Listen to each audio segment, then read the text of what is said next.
Hey, it's a drink with Derek. This is Derek Richards and the man finagling his way around the screen on the other end, John Bizarre, comedian, originally from the East Coast, been out here in Vegas a long time. Look at you. See, no way going to make the audience member dizzy by doing that. That's just not even fair. I'm just trying to set my shot up here. I don't know. I want to make sure it's okay. You do that all the time. You always look like a basketball player who's trying to make a move to the hoop. That's like your constant move all the time. Right, that's right. I can't imagine you on like a lot of caffeine, unless you're just always on a ton of caffeine. I know you love coffee, so I'm sure that's probably got a lot to do with it. It does have a lot to do with it. I do like the caffeine because I don't know, life is just more interesting caffeinated. It just is. I agree with you, and I love the coffee mug, by the way. See, I didn't see the handle, but from before, that's great. Oh yeah. Oh, I love that. Dude, you're one of the funniest people I know. You've been in the comedy business since the early 80s. You were a monster. Let's get this out of the way. You were a monster partier in your day. You have coffee as your vice now. But back in the day, I'm gonna rattle off things that you may or may not have done. You say yes or no, I'm gonna check them off. Okay. Okay. Marijuana. Oh, these are things that I have done. This is what you're asking me? You say yes or no. Yes. Marijuana. Yes. Yes. Alcohol. Okay. Hey, I'm just going down the list. Don't look at me like that. Cocaine. Okay. Opium. Oh yes. Heroin. No. Pussy. Oh yeah. Your work. Show me. Why don't you heat up a spoon for me right now?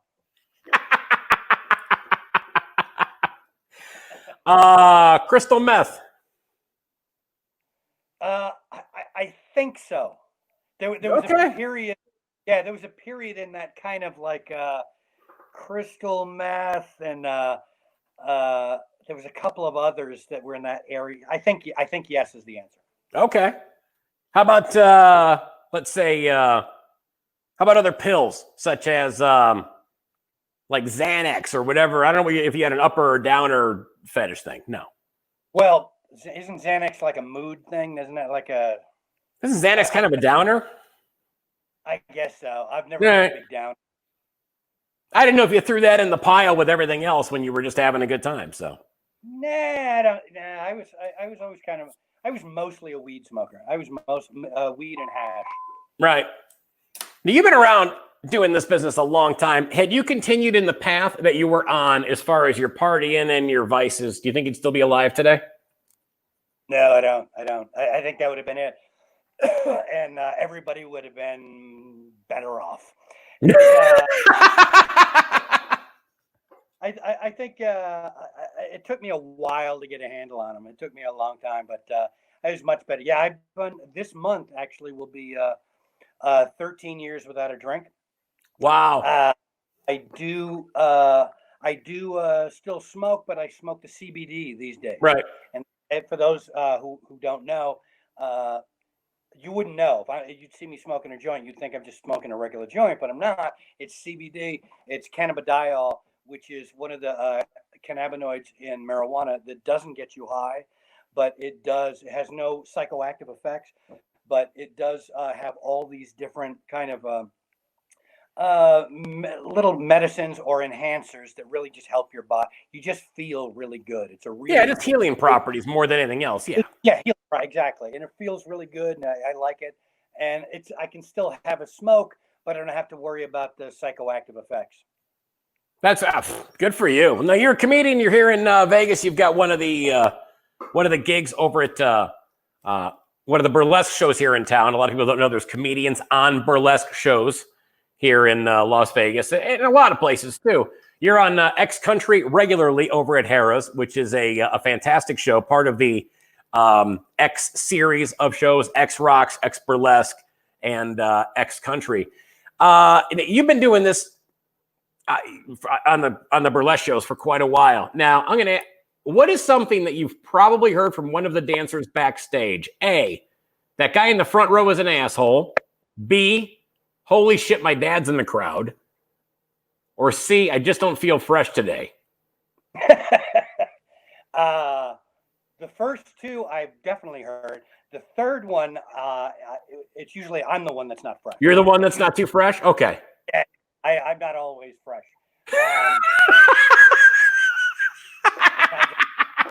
Sometimes I need to powder a little bit down in that area. That happens. Well, you know, and even talcuming your sack, I mean, you can probably get some class action lawsuit. I see the commercials. Sure. It's you know, it's funny. The question I get most on that show is, what's it like being a dude on a topless burlesque show? And I can tell you this: when you're backstage, I mean, it's 5 beautiful topless women in their 20s. When you're backstage, it's all right here at all times. All times. You have to Oh, yeah. eye contact. And you know, you need to show respect to these girls. They're working hard and they're changing costumes constantly, so it's always right here. What I can tell you is, after 4.5 years working on that show, I now have amazing peripheral vision. I can see an unharnessed tit at 90 degrees. I can see one right there. I can see one right there. It's a skill. It's a skill. At what point? Well, let me ask you this. I mean, you're married now. Your wife is an amazing comedian, incredible person. She is actually on Ex-Burlesque, Nancy Ryan. Now, at what point did you become, or have you become, jaded to working with naked women backstage? I'm not jaded. I'm not. Yeah. I it's wonderful. It's just that I'm not 22 anymore. Right. So it's like I don't have to react in the way that like a 22-year-old would act. Right. It's like, you know, I've always loved that story about the old bull and the young bull in the top of the hill, and they're looking down, and there are all these cows all in the valley, and the young bull goes, "Wow, look at all those cows down there. Let's run down the hill and fuck one of them." And the old bull goes, "You know what? Easy. Why don't we just walk down and fuck all of them? How about that?" I always like that story. And it's like I kind of understand that much more now, I've gotten older, because it's like, yeah, no, I know everything that's happening around here. I know how to handle it in a way that it doesn't weird everybody else out, and I can still enjoy it. Well, you're also not the creepy guy, too. I mean, you've been there a long time, and people know your wife, and they know you, and they know your reputation as being professional, and so you're not that guy where the girl's going, "Oh man, this guy, I know there's got to be photos of me on his laptop." Yeah, here's the thing, when there are, yeah, they trust me, and I mean, I shoot the show on my Right. Instagram, I put some videos of them, and they have every right to trust me, because I would never do anything bad. I would never Right. let that information, any of those videos get out. And one of the things I do is when I shoot them and they're topless, as soon as I download that, I always blur out their breasts. Right. And then I get rid of the original. So Sure. that it's like there's only copies of every, it's all safe, it's all good, and they have nothing to worry about. And yeah, it's like, and plus, I'm really happily married. I got really, really lucky late in life. A lot of guys go through you've been through marriages. I like 2, 3 marriage. I didn't get married until my 40s. Right. And, I lived this kind of, so I got a lot of stuff out of my system early on, and then I found the exact right person for me. It's amazing that in this environment, this COVID-19 environment, this quarantine environment, it really, I think it shows couples for who they really are. Oh yeah. And it's funny, it hasn't affected our relationship whatsoever. No, you guys are great. I mean, I follow both of you guys on social media, and I see, she's making something for dinner, and you're making the other part of thing for dinner and stuff like that. So it's just it's a great relationship that you guys put together. You've been out here 20 years, you said, here in Vegas now, correct? Yeah, about 12 years, I think. 12 years. What was your, because you backpedal a little bit, people that have seen you on stage, and you've been on every club in the country. Every time I go someplace and they have the old headshots on the wall, I always find your headshot and take a picture of it and send it to you. I've always done, every place I go, doesn't matter where we're at in the country. I'm like, Chicago, Portland, Oregon, wherever. It's like, you take a shot and send it to you. But you had an amazing run really quick out of the gate. I mean, you had hit with TV. You were crushing it on commercials. You were doing voiceover stuff. I mean, just one thing after another. And then all of a sudden, you just went, you know what? Fuck it. You bailed on the business and you went to Amsterdam and became a rickshaw driver. You built a bicycle rickshaw thing when you were in Amsterdam. What put you over the edge to make that move? You were at the top of your game. Yeah, I guess so. I just hated LA. I just hated LA. It was, you know, I was getting a lot of work. I was doing a lot of commercials, a lot of TV shows that nobody's ever heard of anymore. I did Evening at the Improv. I did Showtime Comedy Club Network. I did the MTV Half Hour Comedy Hour. I did Comedy Express, Comedy Tonight. I did like a million TV shows, and then all these like commercials and stuff like that. But I was living in Beverly Hills. I was miserable. I was so miserable. It was just a horrible. Why were you miserable? What's that? What made you miserable? It's an awful place. Most of the people you deal with are awful people. Not everybody. There are a lot of great people in LA, but most of the people who are wannabes, who really want to be successful but don't actually have any talent, those people infest that city, and it's just awful. It's a greasy, horrible feeling being in that city. I hated it. And plus, I mean, I got into show business to not be part of the establishment. I mean, one of the things I like about comedy is that my job is to make fun of everything else. My job is to look at everything that's established and go, nah, that's stupid, fuck you. That's my job. So for me to be in like doing 5 auditions a day for like peanut butter and soup and all this shit, and I'm in a car on the 405 and the 101 in a suit, in a fucking suit, because it's a suit audition, and I got my little briefcase, and it's just, and I can't wait to, I hope they give me a job. I hope I get a job. How fucking pathetic is that? I hated it. Every single day was auditions, begging for work. I hope they like me. I hope I'm charming enough, and showing up into a little, like an audition room, and it's like 20 other guys that look exactly like me and sound exactly like me, and we're all like begging for the same word. It's just pathetic. I fucking hated it, and I couldn't have been more miserable. I did want to tell you one story about LA that I forgot about, and Nancy reminded me of. I was going to one of these auditions. It's a commercial audition. It was for like I think it was dog food. It was dog food. And I show up in front of the place, and and this is back in the 90s, I can't remember, in the 90s, and I've got a little briefcase with only my picture and resume in it. But it's back in the 90s when we all had computer cases. It's when laptops started happening, and people had little laptop cases they carried with them. And so but all I had in it was my picture and my resume. I don't know if I told you the story before. So I'm going to the audition. It's like, all right, dog food, whatever. It's my 4th audition of the day. Tired. I walk up in front of the place, and there's a huge dude in his 20s, and he has a gun. He has a .22 pistol, and he's pointing it at me. He's standing in front of the place. It's in broad daylight, and this is on La Cienega Boulevard, in broad daylight, and he's pointing a .22 at my belly, and he goes, "Give me the bag." And I was like, there was nothing in it. There was only my picture and resume. But I had just had my bike. Some guy tried to steal my bike the week before. And I was, a lot of other shit had just happened recently. I got in a car accident. One of my uncles died. All this shit was happening. And this is walking into this audition. as I'm walking into this audition, and this guy's holding a gun at me, give me the bag. And I could have just given him the bag and then just gone in and said, yeah, guy, just told me. But I was like, no, fuck this guy. I'm not giving you my bag because you have a gun. Fuck you and fuck your gun.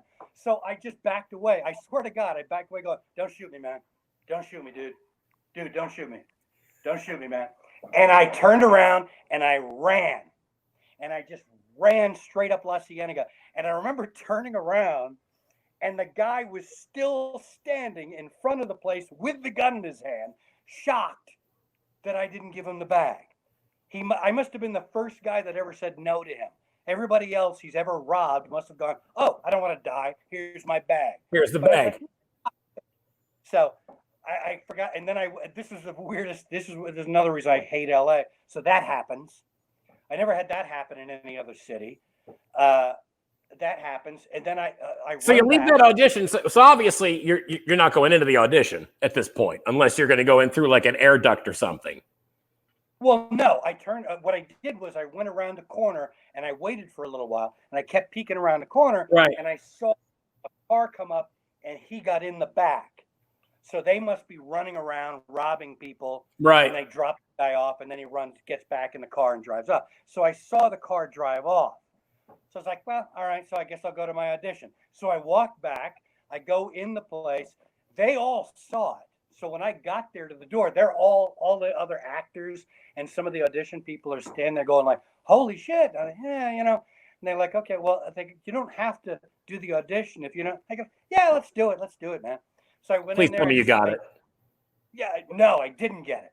But I signed in and I did the audition.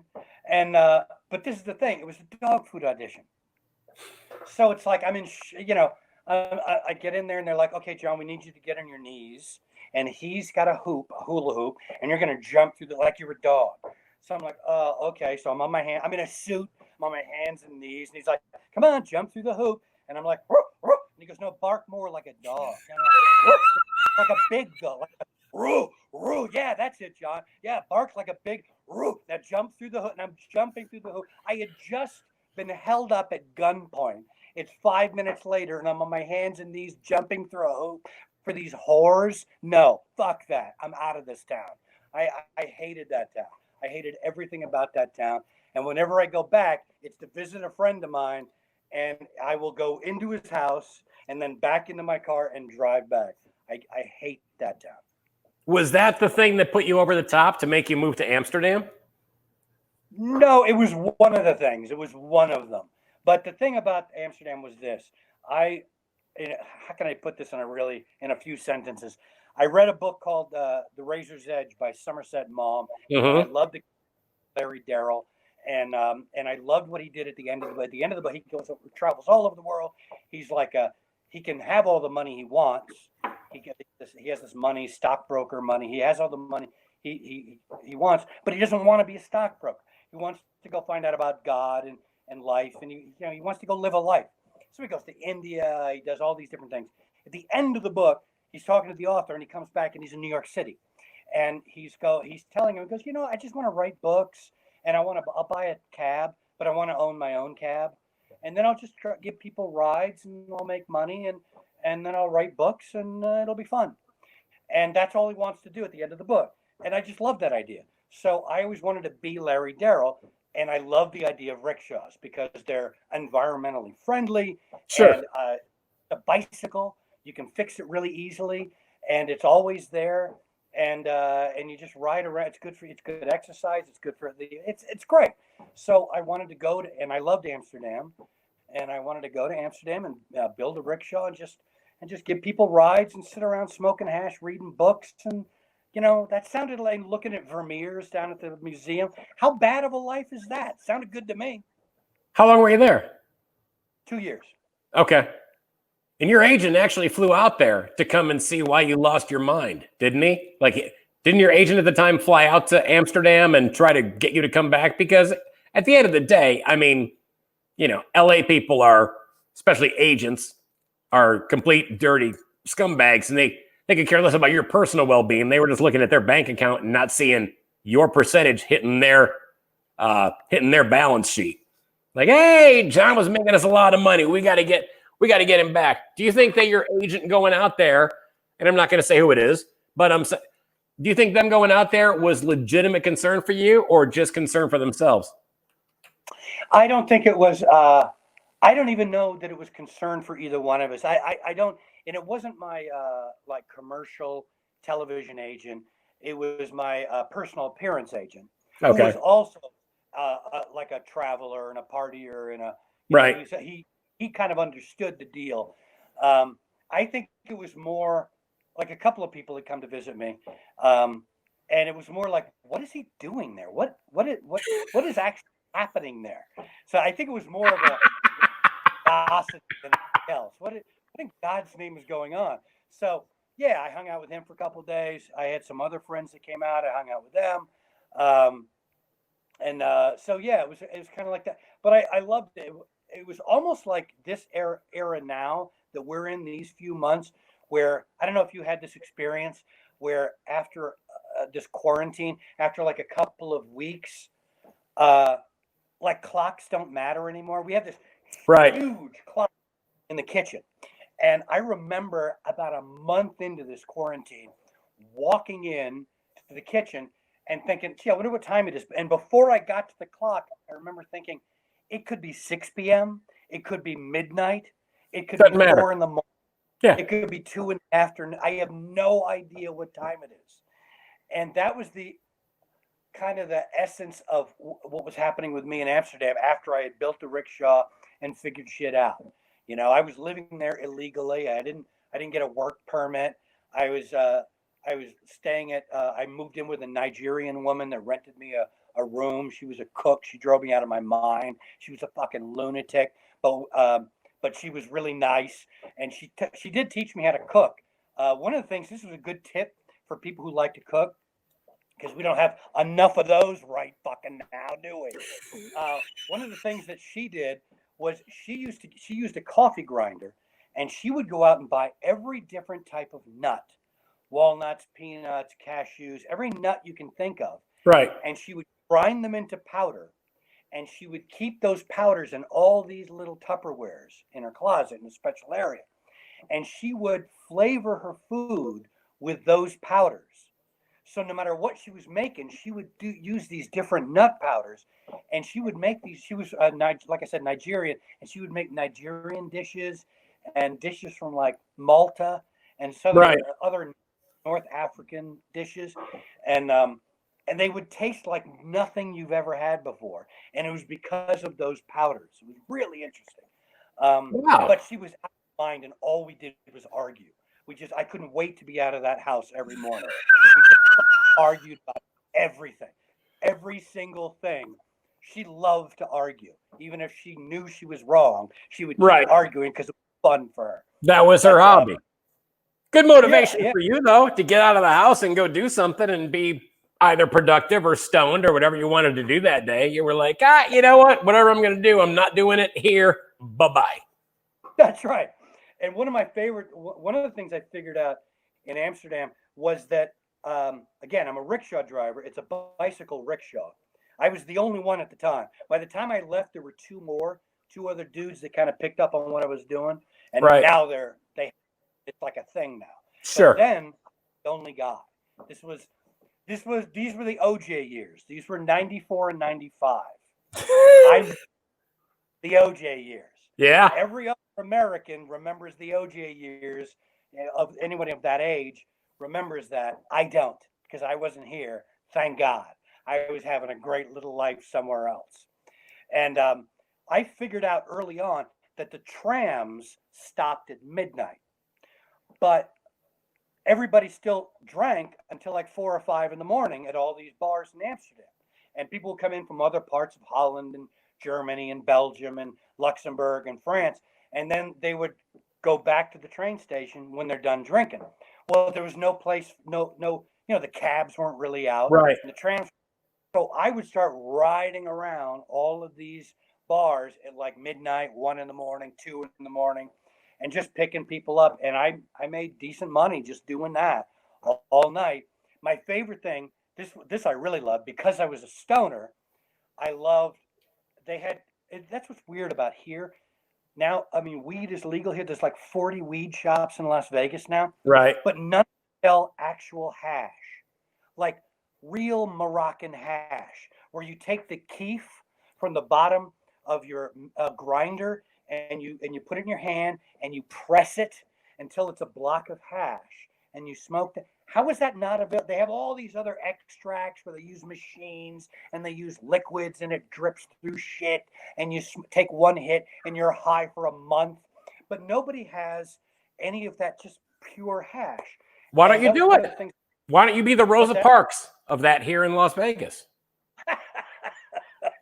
Yeah, I mean, I should get a license and just do it because it's just, I don't know why it's not available here, but that was my favorite thing in Amsterdam was Moroccan hash. It's a blonde Moroccan hash, Right. and you can still Amsterdam, and I cannot describe it, but it's the Macallan 18 of hash. It is just the sweetest, most perfectly made hash you can imagine, and I used to love that. So one of the other tricks I had as a rickshaw driver was on Sunday mornings. A lot of the backpackers, big stoner, everybody who's young and stoners, they all go to Amsterdam and they hang out. But by Sunday morning, they're getting up and they're going to go somewhere else in the train. So they're going to the train station. So I'd be up early Sunday morning, still up from Saturday night. And I'd go around to all the hostels where all these douchebags were waking up. And they're getting up and they're high and they're going to go and they're putting their backpack on and they walk out. And because they're high, they don't know where they are. They don't know how to get to the train station. They can't find a cab. And I'd come scooting up and I'd go, hey, you guys want to ride to the train station? Oh, awesome, man. Yeah, we're going to go to Luxembourg today. Yeah, get in the cab. And I would drive them. And on the way there, they would go like this. They would go, hey, man, do you think it's cool if I bring my hash to Luxembourg? And I would just go, look, man, I'll be honest with you. I've brought hash to Luxembourg. I brought hash to France before. I've crossed the borders on trains with hash. I don't recommend it. I was busted in France once. I don't recommend it. But all of this is true, by the way. And I said, but you can do it if you want to. It's up to you. And then I'd let that sit in their head for another 5 minutes. Right, train station. And then by the end of it, they would pay me. And as a tip, they go, dude, why don't you just take our hash, man? And then I would take, and so I would go home at the end of the day with a big sack of fucking hash for free. What a great way to just plant that seed of paranoia in somebody who's already paranoid to the 10th power. I love that. Yeah, You had exactly. multiple. What's that? Go ahead. No, I was like, you had multiple TV appearances, as you were talking earlier. Which ones do you remember most for good or bad reasons? I'll tell you, I don't know. There's a guy I don't want to mention. I'm just not going to mention, but he's a very famous guy. I did this TV show. I don't want to mention the show either because it'd be easy to look up the show and then find out which show.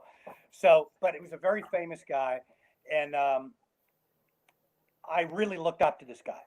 And he was in the dressing room. I was about to do the show. Me and him and like 3 other guys were about to do the show. And he's in the dressing room. And I just kind of came. I didn't want to bother him, but I just kind of came in and went, hey, listen, man, I'm a big fan. I go, look, my name is John Bizarre. Even before I got the word bizarre out, he goes, I know who you are. And he just kind of looked at me with that cold stare. And I went, oh, okay. Well, I just want to say I'm a big fan. He goes, yeah, okay. And I just walked out going, oh, fuck, what a dick, man. Why would you be, I don't care how famous you are. I don't care how much better of a comedian you are than somebody else.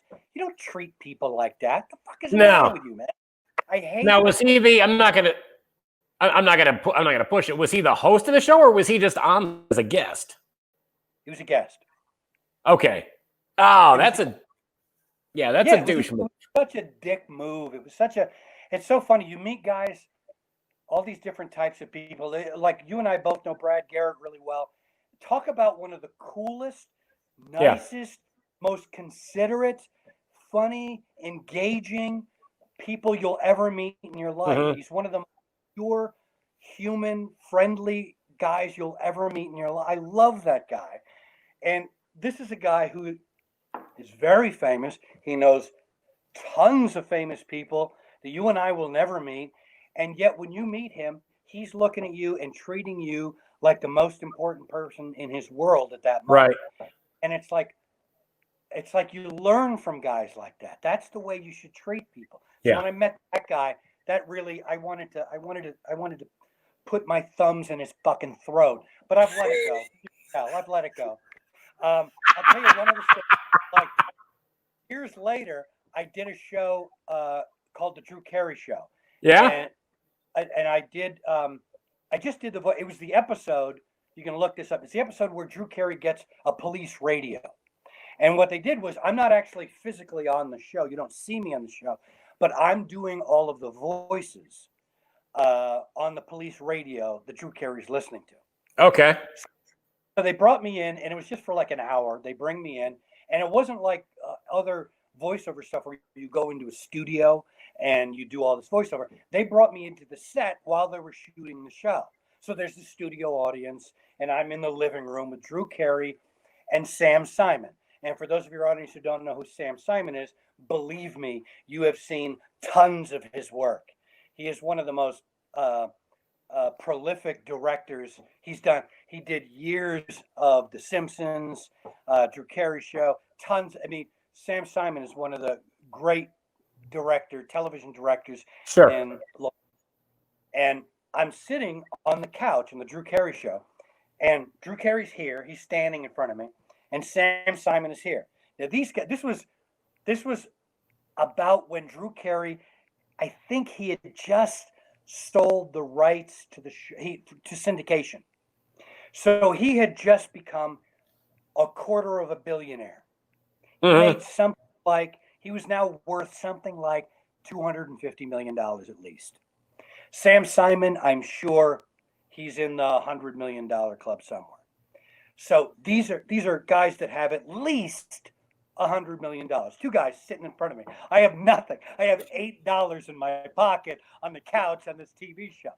So and a backpack full of killer hash that you brought back from Amsterdam. Yeah. Actually, you just reminded me of something I may or may not tell you. But anyway, so I'm sitting there, and Drew Carey goes, I'm listening to these guys whisper, all kinds of stuff's going. It's between shots. Essentially, they have me with a microphone doing all these voice things. And so now we're between shots. I'm sitting on the couch, Sam Simon, Drew Carey, and they're talking. And Drew's like, you know what, Sam, I just want to take a break, man. I just want to get in my car and like just ride through the hills for about 20 minutes. You know, this is the middle of filming the show. Audience is there. The warm-up guy is keeping the audience warm. And Sam goes, yeah, I know, me too, man. I wish, but you know what? I just want to get this one. Can I get this one shot? Let me get this one shot, and we'll be done with that. And Drew's like, I got to be honest with you, man. I'm just burnt. I need like 10 or 15 minutes. I just want to get in my car, just drive through the hills. That'd be okay. Sam's going, no, it's fine. Drew, if that's what you want to do, it's cool. It's just that I know if we get this shot, we'll be done with this whole section and we can shoot the other stuff tomorrow. It's all. I just want to get through this one. And Drew's like, yeah, I guess so. It's just, if I could just get 10 I'm listening to these guys. First of all, and all I could think was like, if my name was on the show, Mm-hmm. and I worth $250 million, and I wanted to go take a little ride in my Maserati, I wouldn't be asking anybody for fucking permission. But he was such a cool guy. He was I'm still is just a cool guy. He was just like it's like, I don't want to be a dick, but I just kind of. And it was amazing to me to see guys worth that amount of money and with that amount of power in LA to actually just be very calmly and just kind of discussing something. It was just while the rest of the world has no idea what's going on. No, that was. Yeah, I've heard nothing but great stuff about Drew Carey, and I mean, and you've done the TV shows that you've done. I mean, and you've gotten into doing independent filmmaking. Of the stuff that you've written and done, and which is And again, a lot of people, if you've seen the Irish Comedy Tour, John was the architect behind the editing process of putting that whole thing together, which is, again, I really, can't thank you enough for the job that you did on that. It really, really, really came out. I like that. I think I like that title better than any other. Architect. The architect. I like that. You did. We dumped all the building blocks in front of you, and you put it together, and it came out fantastic. Of all the stuff that you've done, who would you like to work with in making a movie now? Not someone that's passed away, but someone who's still here with us today. And it can be actor, writer, director, doesn't matter.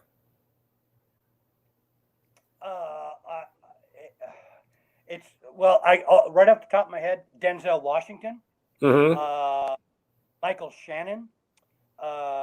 Michael Shannon, help me out. Who is he? Where is he? Michael Shannon. Believe me, you. Okay. You see, you'd know him if you saw him. Okay. You see, there's so many movies he's been in. Revolutionary Road. Okay. I'll Google him. I'll find him. Yeah, when you find, you'll see him. Did you see Iceman, about that killer? Yes. Richard Kuklinski. Yes. That was Michael Shannon. That's him. Wow. Yeah, he was scary as fuck in that movie. That guy's a fucking great actor. He's been in so many. If you do the IMDb with him and look through it and go, oh my God, I've seen this guy 1,000 times. He's such a good actor. The other two would be Kate Blanchett and Frances McDormand. Those would be the four, but especially Denzel. Denzel is like, I don't know. He's like, for me, he's like the Lee Marvin of today. He's the coolest guy on camera. Nobody is cooler than Denzel Washington, like in The Equalizer or any other. He is the coolest fucking guy on film today. Well, he nails every role. Everything that he does, he's spot on with it. There's no, it's everything that he does. It doesn't matter whether he's a dad scared for his daughter or whether he is, coming in to fuck some people up. I mean, he nails that role every single time. There's nothing like that guy. He's so good. By the way, here, I'm gonna show you a couple things. You know these things. This is a film I did a while ago called it's called Holding Lucid. Holding Lucid. I saw it. Great film. Thank you very much. I made that. And by the way, I don't know if you know this. Since this quarantine started, I wrote a book. I decided, how would I feel at the end of this year when what do I want to say when somebody goes, hey, what'd you do during the quarantine? You know what? I wrote a book. I wanted to be able to say that. So I finished the book. I mean, I'm about a week away. It'll be done June 1st. Nice. I want to, you know me, I'm a nut. I'm going to go through it like 1,000 times and fix every little comma and every little punctuate, everything. I fix everything with it. My two previous books are these. This one's not that good. I mean, this one isn't that good. I never really liked this book. What? The first one's called Giving You the Stink Eye. Yeah, this one I'm proud of. This one I think is pretty good. That one I saw at the Comedy Condo in Milwaukee. It was sitting there. Did you really? It was. I swear. It was at the Comedy Condo in Milwaukee. I came back and I flipped through it when I was drunk, and I'd come back and I'd be hammered and eating some crappy late night food, and I'd be sitting there thumbing through this book, and it's surreal that I get to sit here and talk with you now. What's the second book? What's the second one? It's just not good. It's called It So Doesn't Suck to Do. You know how to sell it. You really do. You need a publicist. You can't go, this one sucks. You don't want this. It's not. I don't want people to buy it. It's not a good book. Well, then why the hell did you hold it up, you dumbass? Well, because we're talking about stuff I've done. So here's shitty things I've done as well. So Holding Lucid is great. Where can people get a hold of Holding Lucid? Is that on iTunes or where can they download that from? At the moment, nowhere except from me. At the moment, once Vegas opens back up, you'll be able to come see X Country, and all this stuff will be on sale when you come out. You'll be able to. I know I'm a nut, and I don't do things the way other people do them, but I don't. I like I like to make stuff, and then you buy it from me. Nah, Like when I made Giving You the Stink Eye, I yeah, made I didn't send it to a publisher. I could right, give you some long reasons for that but I didn't want to make, I'm an unknown guy essentially, and I didn't want to make 3 cents a book while some publisher, makes right, $19 a book. So I wasn't going to do that. I wanted to make the book myself, so I self-published it for $2,000. I made 2,000 copies, $1 a copy. I sure, sold them for $10 a copy. I made $9 a copy minus the 2,000. I made $18,000 just yeah, selling those books myself. And it's like why not do it that? I just like doing it that way. This book I'm going to do the same way. I'm going to publish it myself. You come get it from me. One of the things I think it does too, to me, it makes it more valuable because now there was a point where these were on sale, not by me. I sold them all out. They're right, gone. I have like copies, but they're all over the country, and I see them occasionally on sale on like either eBay sure, or Amazon, and sometimes they're for a lot of money. For it's like I was selling for $10. Sometimes people sell them for like $50, $75 because there's only 2,000 of them. So it right. makes like it creates a little value, like. And so I kind of like that idea. I like the idea of making something. You only make some of it. It's like artists who make a painting, Yeah, and then they make they have that whatever it is, a stencil, whatever the fuck it's called, sure, and then they make like 20 or 50 or 100 copies, and then right. they break the Yeah, so then there's that's it. only that's it. I love that idea. It's a very artistic idea, and I've always liked that. So I'm going to do the same thing with this book. Now, what's the in short summarize what this book is about that you wrote during the quarantine? The one that's going to be coming It, out here. it's similar to Giving You the Stink Eye in that it's a collection of letters and stories. There's stories Okay. from my life. There's some stories I've just made up, but it's clear that I made them up. I mean, they're just stories, Right. and then others are mostly letters. I wrote letters.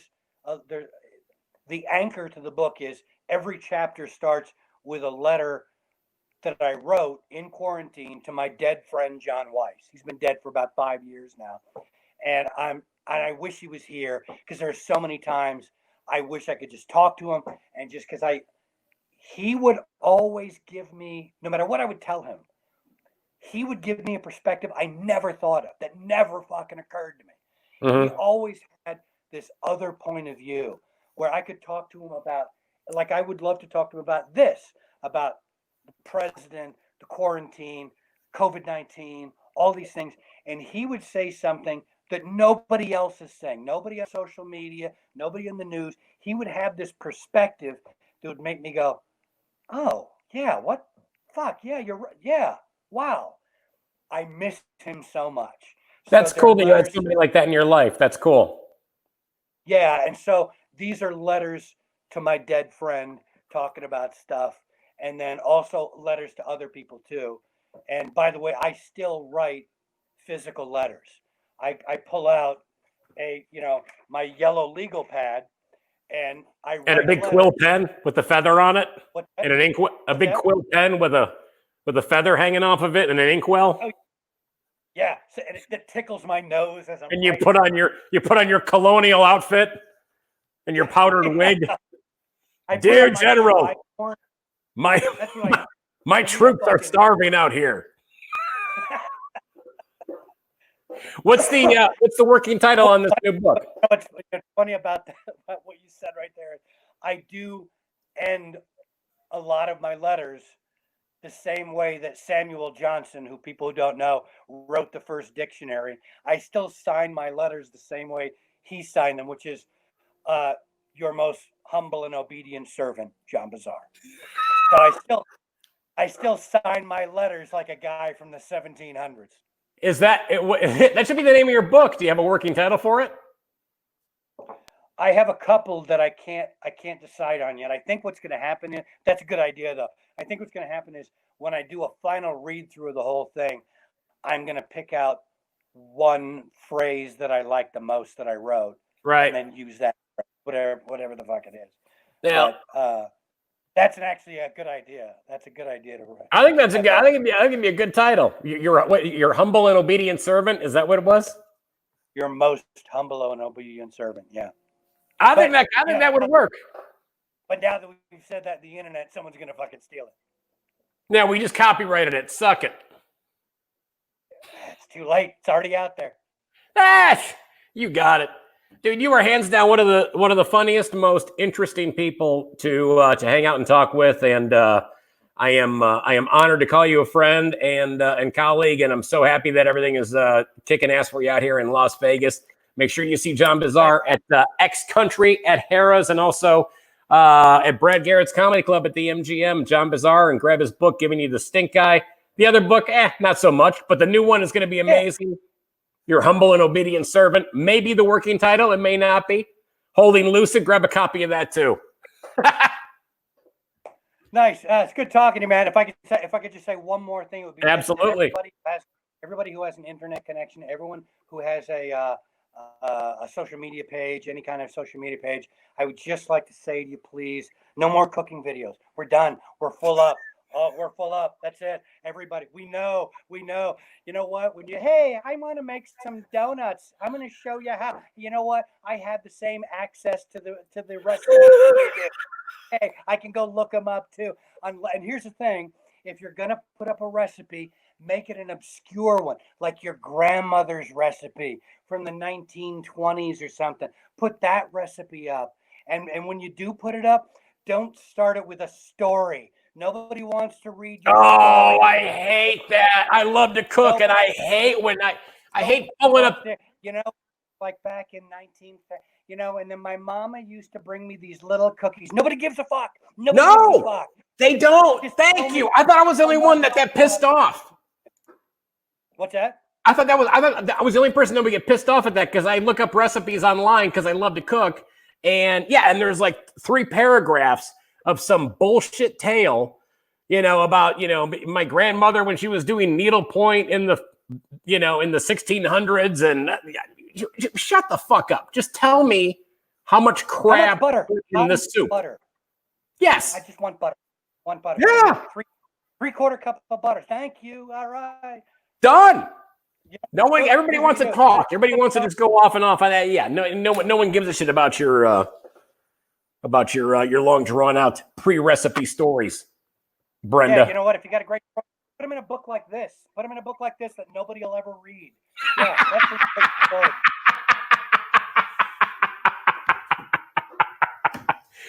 You caffeinated bastard! I love you. All right, it's good talking to you, man.